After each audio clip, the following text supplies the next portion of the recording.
Hi, yeah, my name is Lawrence, and my question was, throughout the conversation you mentioned extinction as a very bad thing.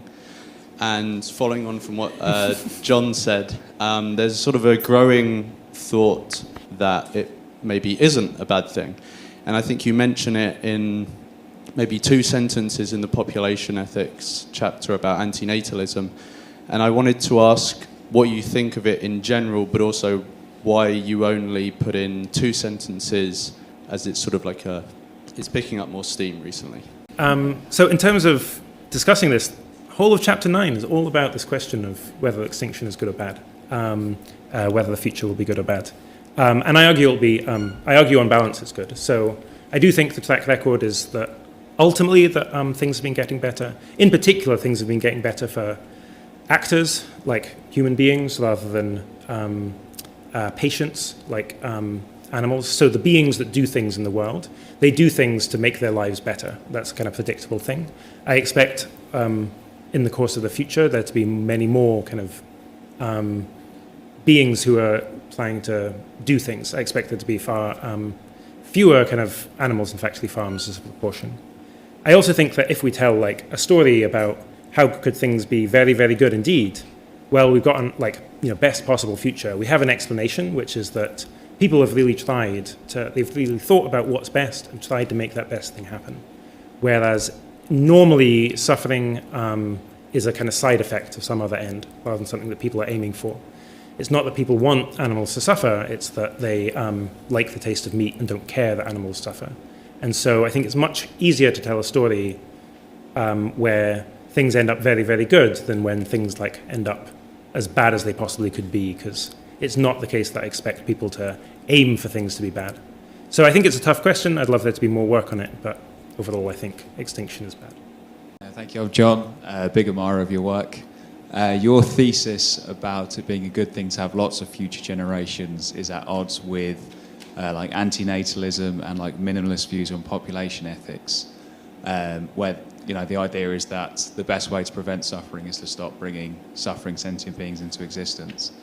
My question is, to what extent is there not necessarily attention, but to what extent would people with those views be welcome in the EA community, given that there does seem to be some correlation on things like factory farming, wild animal suffering, and the potential suffering of AI?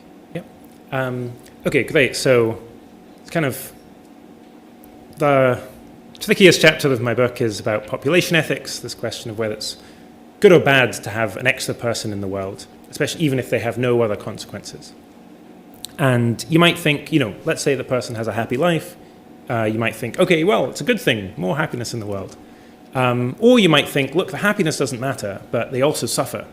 And in fact, actually only suffering that matters. So more people just means more badness.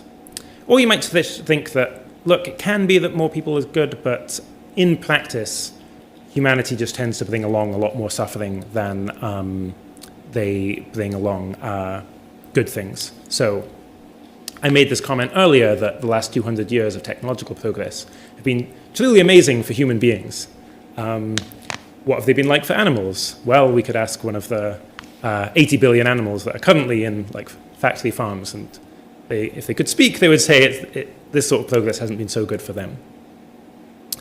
I do think there actually are many people within the effective altruism community who have this more pessimistic view in the future, and actually are just not at all convinced that the long-term future is going to have more good than bad, more happiness than suffering.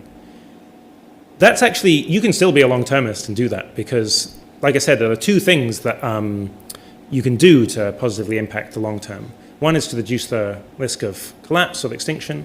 The second is to try to make the future go better. That could be by improving society's values. So I think this attitude that we have to non-human beings, whether that's animals or whether that's future artificial beings we create, I think that's one of these morally contingent things. I think, who knows how we'll get that, how we will handle that in the coming decades. And I think the kind of work that has been done to try and give people this anti-speciesist moral worldview is enormously important. Yeah.